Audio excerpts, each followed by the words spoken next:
Okay. Hi అందరికి. ఈ వీడియోలో కొన్ని ఇంట్రెస్టింగ్ అప్డేట్స్ గురించి మాట్లాడదాం. ఫస్ట్ న్యూస్ వచ్చేసి లుడ్విగ్ కైజర్ గురించి. సో లుడ్విగ్ కైజర్ అరెస్ట్ అయ్యిండు. సో ఎందుకంటే ఎవరితో గొడవ పెట్టుకున్నంట. సో దాంతో పోలీసులు వచ్చి అరెస్ట్ చేసిరంట. సో దాని గురించి ఇంకా పర్టికులర్ డీటెయిల్స్ ఏం రాలేవు. సో ఎవరితో గొడవ పడ్డాడు, దేని గురించి గొడవ పడ్డాడు, అసలు తప్పు ఎవరిది దీంట్లో, లుడ్విగ్ కైజర్దా లేదంటే ఆ పర్సన్దా అనేది ఎటువంటి డీటెయిల్స్ అయితే లేవు. బట్ ఈ రోజు అయితే లుడ్విగ్ కైజర్ ని అరెస్ట్ చేసినారు. సో మేబీ ఈ రోజు ఈవినింగ్ రేపటి వరకు ఇంకా డీటెయిల్స్ రావచ్చు లుడ్విగ్ కైజర్ గురించి. సో ప్రజెంట్ అయితే అరెస్ట్ చేసినారు ఎవరితో గొడవ పడ్డందుకు అన్నట్టుగా అప్డేట్ అయితే వచ్చింది. అండ్ నెక్స్ట్ న్యూస్ వచ్చేసి బ్రాక్ లెస్నర్ గురించి. సో బ్రాక్ లెస్నర్ రిటర్న్ చేసిండు. సో అది ఫేక్ రిటైర్మెంట్ అంటున్నారు, లేదంటే మన డబ్ల్యూడబ్ల్యూఈ కావాలని మళ్ళీ బ్రాక్ లెస్నర్ ని తీసుకొచ్చిందని అంటున్నారు. సో అది ఏదైనా కానివ్వండి, బ్రాక్ లెస్నర్ రిటర్న్ చేసిండు. అదొక good news, good sign Brock Lesnar fans కి. అండ్ ఒక్కటైతే క్లియర్ గా కనబడుతుంది, ఇప్పుడు బ్రాక్ లెస్నర్ అయితే రిటర్న్ చేసిండు. సో ఒబాఫెమి పైన అటాక్ చేసిండు. ఇప్పుడు మన మనసులో ఉండే matches Obafemi versus Brock Lesnar match confirm అయిపోయింది, మ్యాచ్ జరుగుతుంది. ఇప్పుడు దాని తర్వాత ఏంది, సో దాని తర్వాత మళ్ళీ గుంతర్ తో బ్రాక్ లెస్నర్ ఫైట్ చేస్తాడని రూమర్స్ ఉంది. అండ్ ఆ మ్యాచ్ లో కూడా ఫైట్ చేయొచ్చు. So గుంతర్ versus Brock Lesnar match జరగచ్చు ఫ్యూచర్ లో. సరే అది అయిపోయిన తర్వాత ఏంది మరి మనకి, సో దాని తర్వాత బ్రాక్ లెస్నర్ ఏం చేస్తాడు? సో మేబీ చాలా మంది ఫ్యాన్స్ మళ్ళొకసారి రోమన్ రైన్స్ తో బ్రాక్ లెస్నర్ ఫైట్ చేస్తాం మంచి ఉంటుంది అన్నట్టుగా అంటున్నారు. మనకు కావాల్సింది కూడా అదేలేమ్మా. Roman Reigns versus Brock Lesnar matches, ఇలా మధ్యలో ఫ్యూడ్, ఇలా రైవల్రీ ఎప్పుడు చూసినా బోర్ కొట్టదు మనకి. సో మళ్ళొకసారి చూడాలనిపిస్తుంది, మళ్ళొకసారి ఇలా మధ్యలో మ్యాచ్ జరిగితే మంచిగా ఉందిరా అన్నట్టుగా అనిపిస్తుంది. సో ఆ ఛాన్స్ అయితే ఉంది ఇప్పుడు. సో మనకి జాన్సన్ ఫైనల్ టోర్ లో Roman Reigns versus Johnson match లో చాలా మంది ఇంట్రెస్టెడ్ గా ఉండే, బట్ డబ్ల్యూడబ్ల్యూఈ జరిపించలేదు. బట్ ఇప్పుడైనా Roman Reigns versus Brock Lesnar match జరిపిస్తే మంచిగా ఉంటుంది అన్నట్టుగా అంటున్నారు. చూద్దాం మరి ఈ మ్యాచ్ ఇప్పుడు ఇలా ఫ్యూడ్ ఎండ్ అయిన తర్వాత మరి గుంతర్ తో బ్రాక్ లెస్నర్ ఫైట్ చేస్తాడా, సో దాని తర్వాత మళ్ళీ ఇక గుంతర్ తో ఫైట్ చేసి రిటైర్మెంట్ తీసుకుంటాడా, లేదంటే ఇంకా కొన్ని రోజులు ఫైట్ చేస్తాడు అనేది ముందు ముందు తెలుస్తుంది. బట్ చాలా మంది అయితే Roman Reigns versus Brock Lesnar match జరగాలని అంటున్నారు. మరి మీరు ఇంట్రెస్టెడ్ గా ఉన్నారా Roman Reigns versus Brock Lesnar match కోసం? అండ్ నెక్స్ట్ న్యూస్ వచ్చేసి Lash Legend and Nia Jax versus Brie Bella and Paige మధ్యలో మ్యాచ్ సెట్ అయిపోయింది ఈ సాటర్డే నైట్స్ మెయిన్ ఈవెంట్ కోసం. ఈ సాటర్డే నైట్స్ మెయిన్ ఈవెంట్ ఈ సండే వస్తుంది. సో ఈ ఛాంపియన్షిప్ మ్యాచ్ సెట్ అయిపోయింది. And Saturday night's main event కోసం Becky Lynch versus and soul రుకా మధ్యలో కూడా మ్యాచ్ సెట్ అయింది. సో ఇది నాన్ టైటిల్ మ్యాచ్, దాని తర్వాత టైటిల్ మ్యాచ్ అన్నట్టుగా డబ్ల్యూడబ్ల్యూఈ అనౌన్స్ చేసింది సోషల్ మీడియాలో. అండ్ మళ్ళీ ఇది ఒక నాన్ టైటిల్ మ్యాచ్ అన్నట్టుగానే కన్ఫర్మ్ చేసేసింది ఈ సాటర్డే నైట్స్ మెయిన్ ఈవెంట్ కోసం. ఇప్పుడు ఈ సాటర్డే నైట్స్ మెయిన్ ఈవెంట్ వస్తుంది. అండ్ నెక్స్ట్ సండే మనకి క్లాష్ ఇన్ ఇటలీ వస్తుంది. సండే కూడా కాదు, సాటర్డేనే వస్తుంది, సాటర్డే నైట్ వస్తుంది అనమాట క్లాష్ ఇన్ ఇటలీ. ఎప్పుడో 11:30కో 11కేమో వస్తుంది. సో ఎగ్జాక్ట్ గా టైం గుర్తులేదు. సో నెక్స్ట్ వీడియోలో మళ్ళీ అప్డేట్ చేస్తాను. అండ్ నెక్స్ట్ న్యూస్ వచ్చేసి బియాంకా బెల్లర్ పోస్ట్ గురించి. సో మీరు ఒకసారి స్క్రీన్ మీద చూడండి, బియాంకా బెల్లర్ ఒక ఫోటోని షేర్ చేసింది. సో ఈ ఫోటోలో solo సిగవా, ఎలియా night, street profits, Omos ఇలా అందరు ఉన్నారు. సో ఇలాంటి ఫొటోస్ చూస్తే చాలా మంచిగా అనిపిస్తుంది, ఏదో తెలియని ఫీలింగ్ వస్తుంది అన్నమాట. అండ్ అంతేకాకుండా బియాంకా బెల్లర్ ఇంకొక ట్వీట్ అయితే చేసింది. ఆ ట్వీట్ ఏంటంటే, మీరు స్ట్రీట్ ప్రాఫిట్స్ కి ఎక్కువ బ్రేక్ టైం ఇచ్చినారనుకో, డబ్ల్యూడబ్ల్యూలో తీసుకురాకుండా బ్రేక్ ఇచ్చినారనుకో, సో ఇదే జరుగుతుంది. అంటే ఇప్పుడు బియాంకా బెల్లర్ ప్రెగ్నెంట్ అయింది కదా, సో ఇటువంటివి జరుగుతాయి అన్నట్టుగా బియాంకా బెల్లర్ ట్వీట్ అయితే చేసింది అన్నమాట స్ట్రీట్ ప్రాఫిట్స్ గురించి మన డబ్ల్యూడబ్ల్యూకి. అంటే అండ్ నెక్స్ట్ న్యూస్ వచ్చేసి ఎక్స్ట్రీమ్ రూల్స్ గురించి. సో మన డబ్ల్యూడబ్ల్యూఈ ఎక్స్ట్రీమ్ రూల్స్ లో జరిగిన Roman Reigns versus ఏజే styles match ని డబ్ల్యూడబ్ల్యూఈ యూట్యూబ్ లో అప్లోడ్ చేసింది. So extreme rules one of the best premium live event. అంటే మరీ ఓవర్ గా కాకుండా ఎక్స్ట్రీమ్ రూల్స్ లో ఏంటంటే కొన్ని స్టిపులేషన్స్ తో మ్యాచెస్ చూడడానికి దొరుకుతాయి, కొన్ని రూల్స్ అండ్ రెగ్యులేషన్స్ ఉంటాయి. ఆ రూల్స్ అండ్ రెగ్యులేషన్స్ తో కలిసిన స్టిపులేషన్ మ్యాచెస్ మనకి చూడడానికి చాలా ఇంట్రెస్టింగ్ గా అనిపిస్తుంది. అటువంటి ప్రీమియం లైవ్ ఈవెంట్ ని వీళ్ళు జరిపిస్తలేరు, ఏవేవో ప్రీమియం లైవ్ ఈవెంట్లు తీసుకొస్తున్నారు. అండ్ ఆ ప్రీమియం లైవ్ ఈవెంట్ లో కూడా జస్ట్ 5 మ్యాచెస్ పెడుతున్నారు. అండ్ ఆ 5 మ్యాచెస్ కూడా దాదాపుగా దాంట్లో ఒకటో రెండో బాగుంటున్నాయి తప్ప మిగతా అవన్నీ డొల్లనే. సో మిగతా అవన్నీ కూడా అంతగానం ఇంట్రెస్టింగ్ రావట్లేదు ఆ మ్యాచెస్ పైన. సో అలాంటిది కొన్ని ఇప్పుడు ఏం చేయాలంటే కొన్ని పాత ప్రీమియం లైవ్ ఈవెంట్స్ ని తీసుకురావాలి. లైక్ ఇప్పుడు ఎక్స్ట్రీమ్ రూల్స్ కావచ్చు, వేరే వేరే ప్రీమియం లైవ్ ఈవెంట్స్ కావచ్చు, అటువంటివి తీసుకొస్తే కొంచెం చూడడానికి ఇంట్రెస్టింగ్ గా అనిపిస్తుంది. అండ్ ఇప్పుడు మన డబ్ల్యూడబ్ల్యూఈ వాళ్ళు ఏం చేస్తారంటే, ఈ ట్యాగ్ టీమ్ డివిజన్ ఉంది చూడు, ఈ ట్యాగ్ టీమ్ డివిజన్ ని రీబిల్డ్ చేస్తారంట అండ్ ఇంకా వేరే కంపెనీస్ నుండి వేరే బ్రాండ్స్ నుండి ట్యాగ్ టీమ్ డివిజన్ ని మెయిన్ రోస్టర్ లోకి తీసుకొస్తారంట. ఇప్పుడు ఉన్నోళ్ళనే చక్కగా చూపిస్తలేరు, మళ్ళీ వేరేటోళ్ళని తీసుకుని ఏం ఉపయోగం? సో మీరు ఉన్నోళ్ళని ఫస్ట్ గా మంచిగా చూపించండి. సో ఫస్ట్ గా ఇప్పుడు వీళ్ళని మంచిగా చూపిస్తే సో దాని తర్వాత వేరే వాళ్ళని తీసుకురావచ్చు. సో రీబిల్డ్ చేస్తారంట. మరి ఎంతగానం రీబిల్డ్ చేస్తారో, ఎవరెవరిని తీసుకొస్తారో, ఇప్పుడున్న ట్యాగ్ టీమ్ డివిజన్ లో ఎంత మందిని ఎంత మంచిగా చూపిస్తారో అనేది ఇక ముందు ముందు తెలుస్తుంది. సో ఇదంతా మన WWE ఆలోచిస్తుందంట. చూద్దాం మరి జరుగుతుందా జరగదా అనేది ముందు ముందు తెలుస్తుంది. అండ్ నెక్స్ట్ న్యూస్ వచ్చేసి మన WWE ఒక న్యూస్ అయితే రివీల్ చేసింది. డాన్ హౌసన్ ఇప్పుడు WWE లో నెంబర్ 2 మర్చెండైజ్ సెల్లర్ అంట.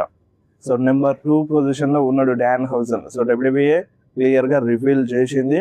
సో మర్చెండైజ్ అయితే మంచిగానే సేల్ అవుతున్నాయి డాన్ హౌసన్ వి, అందులో నో డౌట్. ఒక ఇప్పుడు రీసెంట్లీ వచ్చిన మెయిన్ రోస్టర్ లో వచ్చిన సూపర్ స్టార్స్ లో, అంటే వేరే కంపెనీ నుండి వచ్చిన సూపర్ స్టార్స్ లో డాన్ హౌసన్ కి ఒక మంచి పేరు అనేది వచ్చింది. సో రిటర్న్ చేసినప్పుడు అంతగానం హైప్ లేకుండా కానీ వన్స్ రిటర్న్ చేసిన తర్వాత ఆ కామెడీ టైమింగ్, ఆ ఫన్నీ మూమెంట్స్, ఆయన ఇప్పుడు నెంబర్ 2 గా ఉండడం మర్చెండైజ్ సేల్ లో సో కొంచెం ఇంట్రెస్టింగ్ గా ఉండే సూపర్ స్టార్. సో స్టిల్ కూడా ఉన్నాడు. చూద్దాం, ఈ సూపర్ స్టార్ ను కూడా నాశనం చేయొద్దు. సో లాస్ట్ టైం రస్సెల్ మేనియాలో కొంచెం క్రింజ్ లా ఫీల్ అయినారు చాలా మంది. సో కొంచెం క్రింజ్ గా చూపించినారు అన్నట్టుగా చాలా మంది ఫీల్ అయినారు. సో అది తగ్గించాలి. సో కొంచెం వేరే టైప్ లో చూపించాలి. సో ఆ క్రింజ్ ఫీల్ అనేది రావద్దు.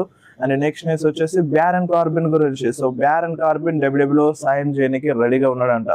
సో ఇప్పుడు బ్యారన్ కార్బిన్ ఎవరెవరితో డీల్ లో ఉన్నాడో వాళ్ళందరి డీల్స్ ఎండ్ అయిపోతున్నాయి అంట. సో WWE తో సైన్ చేయొచ్చు అంట.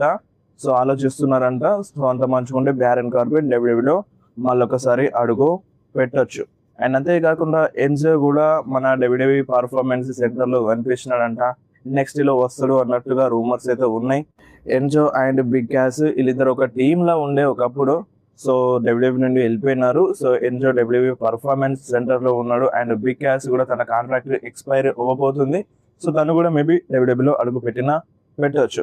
అండ్ నెక్స్ట్ న్యూస్ వచ్చేసి రస్సెల్ మేనియా 37 గురించి. రస్సెల్ మేనియా 37 లో మన విన్స్ McMahon ఒక మ్యాచ్ ని బుక్ చేద్దాం అనుకున్నాడంట. ఆ మ్యాచ్ ఏంటి అంటే Sasha Banks versus Bianca Belair versus Reginald మధ్య. సో ఒక మేల్ సూపర్ స్టార్ దీంట్లో ఇన్వాల్వ్ అవుతాడు. సో ట్రిపుల్ థ్రెడ్ మ్యాచ్ గా ఈ మ్యాచ్ ని బుక్ చేద్దామని మన విన్స్ McMahon అనుకున్నాడంట. సో రీసెంట్లీ రెజీ రివీల్ చేసిండు ఈ న్యూస్ ని. ఎట్లుండేది మరి ఒక ఉమెన్ సూపర్ స్టార్స్ మధ్యలో ఒక మేల్ సూపర్ స్టార్ ఫైట్ చేస్తే, అంటే ఒక మిక్స్డ్ ట్యాగ్ టీమ్ మ్యాచ్ లో ఫైట్ చేసినారు మనం చూసినాము. బట్ ఒక 1-on-1 మ్యాచ్ లో ఒక మేల్ సూపర్ స్టార్ ని ఇన్వాల్వ్ చేసి దాన్ని ట్రిపుల్ థ్రెడ్ గా కన్వర్ట్ చేయడం అనేది ఎలా ఉండేదో మీకు ఏమనిపిస్తుందో దీనిపైన కింద కామెంట్ లో మెన్షన్ చేయండి. అండ్ నెక్స్ట్ న్యూస్ వచ్చేసి సోలో సికోవా గురించి. సో చాలా మంది సోలో సికోవాని మళ్ళీ OG blood line Roman Reigns, Usos వీళ్ళు ముగ్గురు ఎట్లా ఉన్నారో వాళ్ళ టీంలో సోలో సికోవాని యాడ్ చేయాలన్నట్టుగా చాలా మంది కోరుకుంటున్నారు. సో చూడండి, సోలో సికోవా WWE లో వచ్చినప్పటి నుండి చాలా స్ట్రాంగ్ గా పవర్ఫుల్ గా చూపించింది. రోమన్ రైన్స్ ఛాంపియన్షిప్ ను ఓడిపోయినప్పుడు కూడా, ఓడిపోయిన తర్వాత కూడా సోలో సికోవా పవర్ఫుల్ గా ఉండే. టీమ్ ని ఫామ్ చేసినప్పుడు కూడా, MFT ని ఫామ్ చేసినప్పుడు కూడా చాలా పవర్ఫుల్ గా ఉండే. అండ్ ఇప్పుడు ఆ MFT ని ఆ టీమ్ ని ఫామ్ చేసిన తర్వాత కొన్ని రోజులకి ఏమైందో తెలియదు కానీ మన సోలో సికోవా జోకర్ అయిపోయాడు. సో అంత పవర్ఫుల్ గా చూపించట్లేదు. ఆ క్యారెక్టర్ లేదు, ఆ పవర్ఫుల్ క్యారెక్టర్ అనేది లేదన్నమాట సోలో సికోవాకి. సో మేబీ ఇప్పుడు సోలో సికోవా రోమన్ రైన్స్ కి హెల్ప్ చేయొచ్చు అన్నట్టుగా అంటున్నారు. అటు ఎలాగో జేకబ్ ఫాటో MFT మెంబర్స్ పైన అందరిపైన అట్రాక్ట్ చేసిండు. ఇప్పుడు సోలో సికోవా రోమన్ రైన్స్ కి హెల్ప్ చేయొచ్చు అన్నట్టుగా రూమర్స్ అయితే వస్తున్నాయి. మేబీ ఇది జరగకపోవచ్చు. సో డిఫరెంట్ గా చూపిస్తున్నారు Jacob and Roman Reigns Usos మధ్యలో. సో వాళ్ళ మధ్యలోనే ఉండొచ్చు ఇలా ఈ మ్యాచ్ రిజల్ట్ అనేది. సోలో సికోవా హెల్ప్ చేస్తాడంటే కొంచెం కష్టమే, బట్ నెవర్ సే నెవర్, ఏదైనా జరగవచ్చు. కానీ సోలో సికోవా హెల్ప్ చేయడం అనిపిస్తుంది. ఒకవేళ చేస్తే ఇంకా చేసేది ఏం లేదు, రోమన్ రైన్స్ గెలుస్తాడు. అండ్ ఈ ట్రైబల్ కాంబాట్ మ్యాచెస్ లో రోమన్ రైన్స్ ఎక్కువ అప్పర్ హ్యాండ్ ఉంటుంది. ఇంతవరకు ట్రైబల్ కాంబాట్ మ్యాచ్ లో రోమన్ రైన్స్ ఓడిపోలేదు. సో ఇప్పుడు కూడా మేబీ అదే జరగచ్చు. రోమన్ రైన్స్ ఓడిపోయే ఛాన్స్ అయితే లేదు.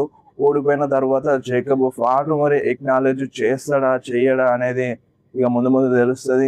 జిల్లా ఫాటో ఏమైనా వస్తాడా, జిల్లా ఫాటో వచ్చి జేకబ్ ఫాటోకి హెల్ప్ చేస్తాడా, లేదంటే జిల్లా ఫాటో వచ్చి రోమన్ రైన్స్ కి హెల్ప్ చేస్తాడా, రోమన్ రైన్స్ తో జాయిన్ అవుతాడా, జేకబ్ ఫాటో ఒంటరి వాడు అయిపోతాడా, సో చాలా అంటే చాలా ఇంట్రెస్టింగ్ గా ఉంటది అన్నమాట ఈ క్లాష్ ఇన్ ఇటలీలో. So different types of rumours వస్తున్నాయి. సోలో హెల్ప్ చేస్తారని, జిల్లా వస్తారు అని, జేకబ్ కి జిల్లా హెల్ప్ చేస్తారని, లేదంటే జిల్లా ఫాటు రోమన్ రైన్స్ కి హెల్ప్ చేస్తారని, సో ఇటు తిరిగి జేకబ్ ఫాటు రోమన్ రైన్స్ కి ఎక్నాలెడ్జ్ చేస్తారు అని ఇటువంటి ఒక న్యూస్ అయితే వస్తుంది. చూద్దాం మరి ముందు ముందు ఏం జరుగుతుందో. ముందు ముందు చాలా ఇంట్రెస్టింగ్ గా ఉండబోతుంది. సో జస్ట్ 1 వీక్ టైం ఉంటది దాదాపుగా. సో ఈ వారం అయిపోతే ఇక నెక్స్ట్ సండే మనకి క్లాష్ ఇన్ ఇటలీ వస్తుంది కాబట్టి ఎక్సైటెడ్ ఉన్నారా మరి ఈ క్లాష్ ఇన్ ఇటలీ కోసం మీరందరూ? అండ్ బిగ్ మ్యాచెస్ ఉన్నాయి క్లాష్ ఇన్ ఇటలీ కోసం. Roman Reigns versus Jacob Fatu match, Brock versus Obafemi match. ఈ మ్యాచ్ లాస్ట్ టైం రెసల్మేనియాలో జరిగినప్పుడు చాలా షార్ట్ గా ఉండే. సో చాలా తక్కువ టైంలోనే అయిపోయింది. బట్ ఈసారి అలా జరగకపోవచ్చు అనిపిస్తుంది. వాళ్ళు ఏమని కూడా హింట్ ఇచ్చిండే ఈ మ్యాచ్ ఇప్పుడు ఈ రీమ్యాచ్ అనేది వన్ ఆఫ్ ద బెస్ట్ గా నిలిచిపోతుంది ఈ హిస్టరీలోనే అన్నట్టుగా అన్నాడు. సో మేబీ ఎక్కువ టైం చూపించవచ్చు. బ్రాక్ లెస్నర్ డామినెన్స్ చూపించవచ్చు ఇక్కడ. సో దానివల్ల మళ్ళొకసారి వీళ్ళ మధ్యలో మ్యాచ్ జరగచ్చు అన్నట్టుగా రూమర్స్ అయితే ఉన్నాయి. అండ్ అదే విధంగా కోడీ వర్సెస్ గుంతర్ మ్యాచ్ ఉండే.